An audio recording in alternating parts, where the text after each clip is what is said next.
elevating Finnish companies from local leaders to global champions, big topic to cover. My name is Priit Pavelson, I'm from Allies. We build software hubs as a service. In the past 50 years, Europe has not produced a single company with a market cap of more than 100 billion euros. At the same time, the US has built 6 companies with a market cap of over 1 trillion. And why is that? I have this little anecdote. What do we call it here when a Helsinki or a Finnish-based company hires a software engineer in Warsaw, for example? We call it nearshoring. But then what do they call it if a San Francisco company hires a software engineer in Boston? I think they call it business as usual. Okay, I have one more example. Yep. So this is a team, it's an engineering team. It's the original R&D engineering team of this company we all know today as OpenAI. And there is one thing that I find quite fascinating about this picture. Nearly half of this team is Polish. And why is that? Do we think that OpenAI went to Poland to get access to cost-effective nearshore resource, or did they go there to get the best brains to deliver products that the world has never seen before and we all use today? I think it's the latter.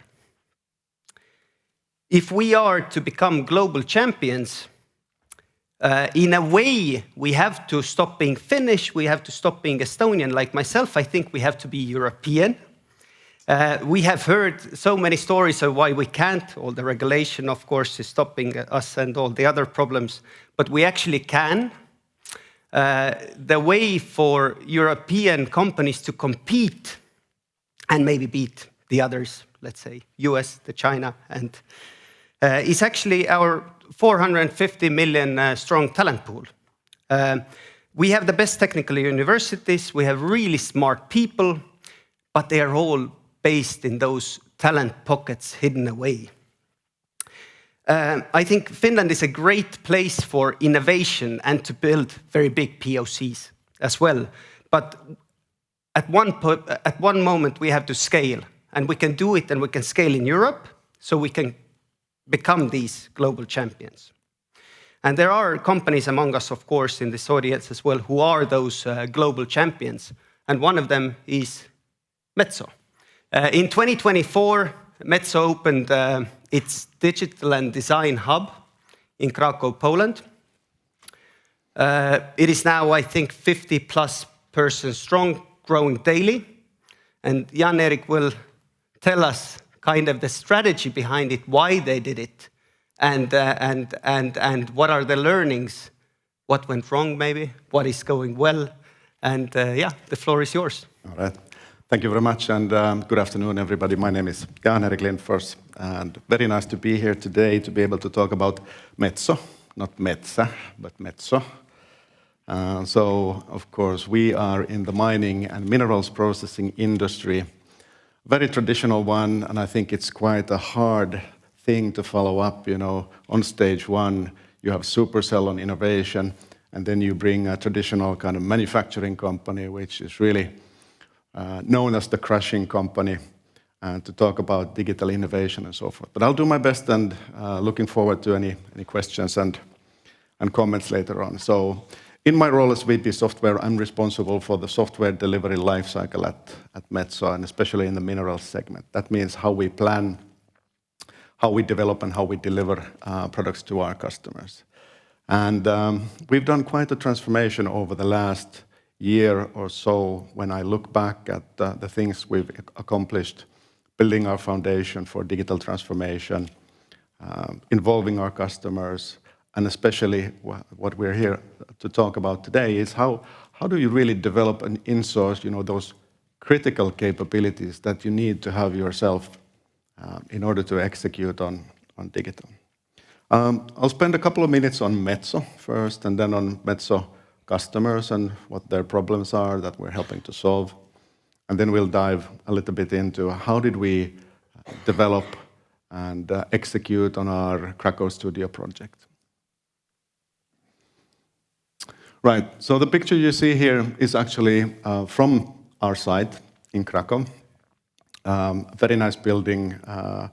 We were basically looking for a place, a situation where we could, be less dependent on external workforce, get access to a really good talent pool, and then also see what can we get in terms of, cost benefit and efficiency and delivery and so forth. But overall, I have a bold statement over there. So in the next 5 years, the mining industry will generate more data than in the past, 100 years. And the question is, who will use it and how? Now, I don't know if that statement is true or not, but it seems to me like it is. We are connecting more equipment than ever. That equipment is generating more data than ever. Based on that data, we can do predictions, we can do alarms, we can do notifications, we can do calls to actions for our field service and for our customers and so forth. And at the same time, the world is changing. So the megatrends are really impacting the mining industry. You see urbanization. More and more people are moving into cities, meaning we need to have more and more minerals and metals to be able to build. Electrification. For our customers to be efficient, they need to slowly transition over from their current kind of machine park to green ones. And then sustainability, which to me encompasses also safety. And safety is one of the main focus areas of Metso. It should be safe to be a Metso customer. It should be safe to be a Metso employee. And we need to act responsibly and sustainably when we use the world's natural resources, right? That's our whole purpose, and I'll come back to that a little bit later. Resource scarcity, water, energy, electricity, all of those are things that our customers want to optimize. They want to minimize the use of water in the mineral processing process. And then we have, finally, AI and digitalization. And there are so many use cases where you can apply generative AI in customer use, in customer support use, etc., as well as then. But the basis of all is, of course, you need to get the data and you need to have the documentation. You need to have your base in order. So that's a little bit setting the stage for the discussion today. So Metso purpose, building sustainable modern lives. What does that mean? It means that we are basically involved in all the major kind of things that you use in your daily life. So critical minerals are present in your mobile phone. Critical minerals are present in your electric vehicle when you drive to work in the morning and so forth. So our job is really to make sure that the world's natural resources are being used in the best and most responsible way. And digital has a crucial role to play in this because it's a lot about process optimization, equipment, performance management, providing those mining companies who use our services, whether they are aggregates users or minerals processing companies, with the most efficient way of working. Metso, just to wrap up the section on the company itself, we are 17,000 people. We are 55 different countries globally. Our business is spread across the globe, about evenly North America, South America, Europe, Middle East, Africa, and Asia, and so forth. And we have a whole set of products and solutions that basically cover the ore to metal life cycle. So we're known as the crushing company, as I said. We take big rocks in, we make them small, and from that small rock we make, ore and metal in different ways. Comminution, I'm fairly fresh as a Metsonite myself, so I joined the company like 10 months ago, so I'm still learning the basics of minerals processing as an IT guy. But I think that the purpose that Metso has is really inspiring. The culture that the company has is really good, and that's key to success, I think. Okay, a little bit about Metso customers and Metso customer problems. So we work a lot on collaboration and co-creation, and that was also one of the reasons that we wanted to start this digital development hub in Krakow, to basically centralize a place where we could bring customers, sit with them for a couple of days, go through their ways of working, and then focus on what kind of operational excellence improvements can we do. So customers typically, of course, they want to make as much profit as possible. That's clear. But how do they do it? They need to do it by being safe, by being sustainable, and then by improving throughput, enhancing equipment uptime. And then, of course, the mining industry is one where there's labor shortage, right? A little bit like the trucking industry. It's difficult to find young people who are kind of interested in joining the mining company. So you need to kind of get that tacit documented information and be able to supply that through digital tools so that we can remedy the labor shortage. And sustainability, resource productivity, ESG safety, those are tickets to play. Those are non-negotiables from our point of view. And it then, enables us to help the customers with comminution efficiency, maximizing ore recovery, upgrading service, material and wear components, and so forth. So as I see it, the role of digital within minerals processing and metals is really helping to drive operational excellence at the customer, and at the same time, that will drive recurring revenue for Metso. Wear parts, spare parts, lifecycle contracts, software licenses, etc. So that's the road that we're heading. Then, what do we offer from a digital perspective? So Metso's core expertise is really that deep domain knowledge in mining. And when you combine that with data and analytics, generative AI, remote connectivity, IoT, software development and design excellence, then you can really tackle those challenges through the offering that Metso gives to its customers. So we're talking basically about 3 or 4 kind of core themes that we're working around. So equipment performance is basically making sure that crusher or that grinding mill is always running as smoothly as possible with the best possible parameters. Process performance is then looking at the whole plant from ore to metal and the different variations, and how do you optimize each phase of that delivery and that throughput. Business enablement, then again, how do we offer our customers the easiest way to buy and consume Metso services, whether they're physical or digital. And then automation, because it comes back to the fact that the more we can combine this offering of equipment, process performance, business enablement, the more we can automate also the manual tasks for customers. So it's really a key thing to be able to kind of supply the whole offering to customers. I have a couple of product examples before we jump into the Krakow case.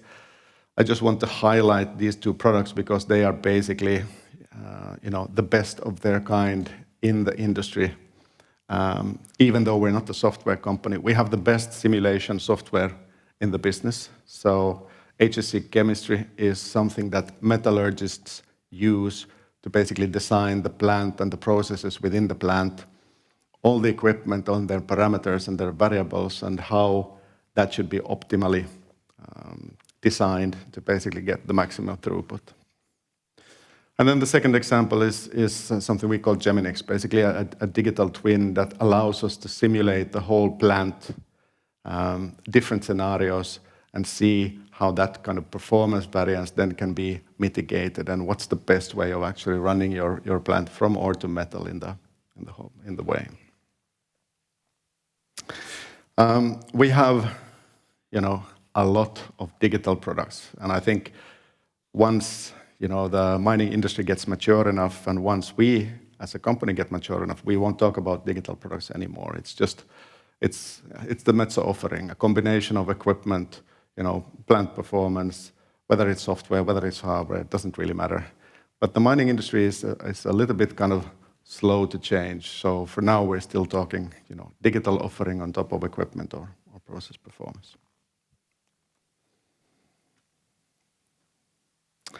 And of course, I can't leave this without AI, right? So most of us know that it's not just about the hype of Gen AI of the last 2 years when AI has been available, for the public to use every day. We've been using machine learning, machine vision, neural network algorithms, and so forth for the last 10, 15 years in our products. And then a lot of those are actually state of the art when you talk about being able to analyze and optimize the customer's operations. So that's to sum up. I would say, Metso, great global company focusing on digital and innovation as a core piece of actually being, future-proof for the customers, and then at the same time reliably, sustainably delivering better performance over time. I'll use a couple of minutes now for the Krakow walkthrough, and basically what we did, last year, we basically took a look at our setup internally and said, okay, how do we execute in the best possible way? What kind of critical capabilities do we need to have in-house? What can we, buy and build? So we decided to build our own design and development studio in Krakow, insourcing, co-creation, a place where we have a strong IT ecosystem. We have a highly skilled talent pool. We have 3 universities, where you can pull students off every year, 15,000 graduates, and good office infrastructure, good location, good time zone, and a stable and business and legal environment. So that was the rationale. Now, what we wanted out of that was, of course, to be faster when it came to innovation cycles and faster at basically delivering our software products to market. We want to have a culture of continuous improvement and really close collaboration with customers. So our Krakow office really has nice facilities where we can invite customers to co-create and design with us and go through their operational problems, take them out of their normal space, for a day or 2, away from the mine or away from the smelting, and sit down with us and figure out, how do we solve this particular problem for you? And we have insourced basically service and UX design, agile software development, full stack, data science, AI, cybersecurity, and DevOps as well. So basically bringing in those capabilities that we used to buy. We did this as, I would say, a pretty quick project. When we were talking with Priit, he was asking, how did you guys execute that fast on this one? And I think it comes all down to the team that we had available. So in November 23, the decision was done to actually do this thing. Then we hired the core team who had experience from this kind of project before. And then we started working. We actually have in the audience today, Pavel Machuda, our head of our digital studio, is here. Happy he can answer any questions and network with you guys. After all, he did the heavy lifting together with the team, so all credit goes to them. But basically, in 9 months, we went from having 0 people to 50 plus, having a new office, having all the spaces designed, and then having the official inauguration, and at the same time, of course, transitioning from this dependency on external workforce to internal workforce as well. So a lot of knowledge transfer. And we have worked very much on our software delivery lifecycle process as well through the year, through this last year. And actually SOK and Zalando were inspirations for us when we basically designed our software delivery playbook. How do we plan? How do we develop? How do we deliver? So we took a lot of we weren't afraid to copy and paste from that point of view. Okay, and then to wrap up, you see our team over there. You see how the location is looking. I think we have state-of-the-art facilities available to us and to our customers. Now, how does the future look? We are continuously, of course, evaluating, what do we need? What should we deliver? How many people do we need, and what kind of skill sets? And we see an increase of cybersecurity skills. We see an increase of need in data and AI, especially Gen AI developers. But then I think this is an opportunity to build really communities of practice. Quality assurance testing is really strong in Krakow. And let's see how we can leverage, this site also for other services to the rest of the Metso organization. I think this is a blueprint. If we want to, we can scale it. We can say, okay, for our North American and South American customers, let's build one hub in Austin. Or for our Asia Pacific customers, let's say we can build one hub in the tax-free zone in Dubai. Who knows? But anyway, happy to be here today to be able to present this as a real success story. And I think, let's transform the mining industry together, piece by piece. So, thank you. Thank you. I think we still have a couple of minutes for the Q&A, right? Yes. So my maybe first question to you would be like, there must have been like resistance or within the organization to push that this is an important thing to do. Maybe there was not. So maybe you can explain how did you get the organization on board? Yeah, well, I was in the fortunate position that I wasn't yet hired when this project was kicked off. I assume, there was, of course, strategy work done in 23, where the direction was set and how do you want to execute and where do we have our weak spots and where do we have our strong spots. So this was decided basically on a strategical level by top management, and that top management was the support and steering group of this project all along until it finished then in September. So we had top management commitment, and I think it of course it makes a difference. Okay, so in the audience. Yes. So talking about the digital knowledge economy. Yeah. And when it comes to Finland, we have maybe stayed ahead of the curve to some extent in the past. Are we doomed now in Finland? Are we doomed? No, I don't think so. I think, I get calls from software companies trying to sell their resources to me every day.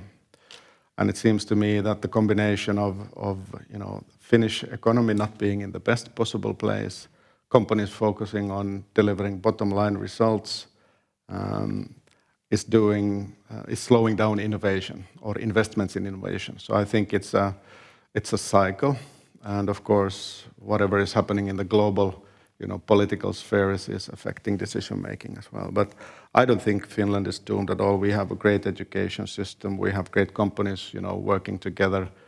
We have great universities and so forth. I do agree that there needs to be a much more focus on growth than simply on optimizing, profit, because the growth is eventually what will, differentiate us from the rest. Most of Finnish companies are not growing. That's our challenge in the economy. I don't know if that answered your question, but I'm just happy that we're not doomed. So that's good. Hi. I have probably like 6 or 7 questions, and I'm gonna do only 2. First one is around, I assume that this team is around like developing your current digital products or the software, but maybe new ones as well. So how you organize, like how your innovation.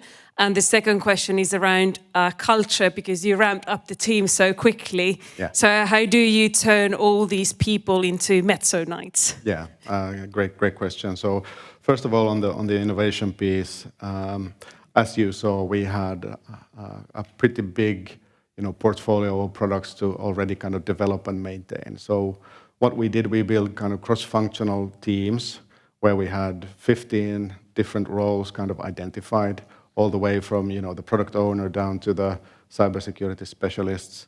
And then we made sure that we had experienced Metso Knights as product owners to kind of help the team on board to build the backlog and to build the release schedule and really deliver towards our colleagues then on the business side. So a lot of work, as I said, was spent on organizing around that, and then also looking at how do we develop, what are the processes, what's the playbook that we use, what are the musts, the should-haves, and where does the team have then free hands.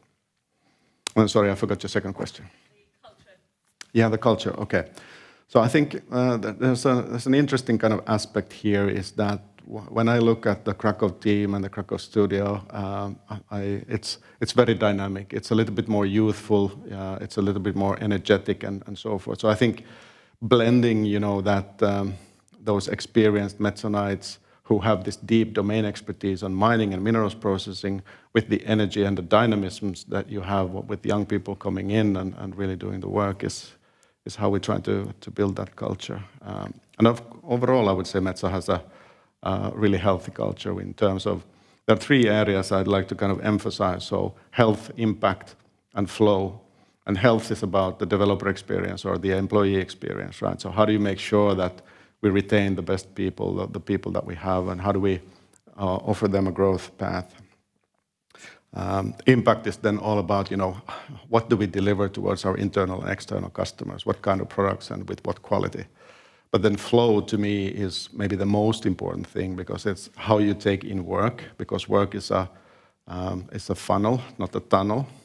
So you need to be really strict on basically the criteria you use then for starting up a product or a project. It needs to be scalable, it needs to be realistic, you need to have the resources and the know-how to do it and so forth. So a lot of kind of boring management work as well, but you need to have the foundation. Hello, thank you.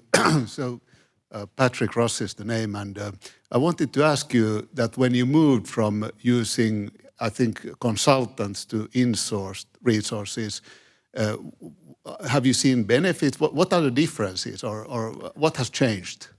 Yeah, so if I can, I'll put it kind of diplomatically from that point of view. I think we had put external resources in places where we shouldn't have in terms of, let's say, product owner roles. We had maybe a dependency on certain skills that we didn't have ourselves. Let's say, for example, cybersecurity or cloud, certain cloud areas and so forth. So I think if you're serious as an organization about making your physical and your digital products kind of come together and serve the customers, then you need to have those critical capabilities yourself.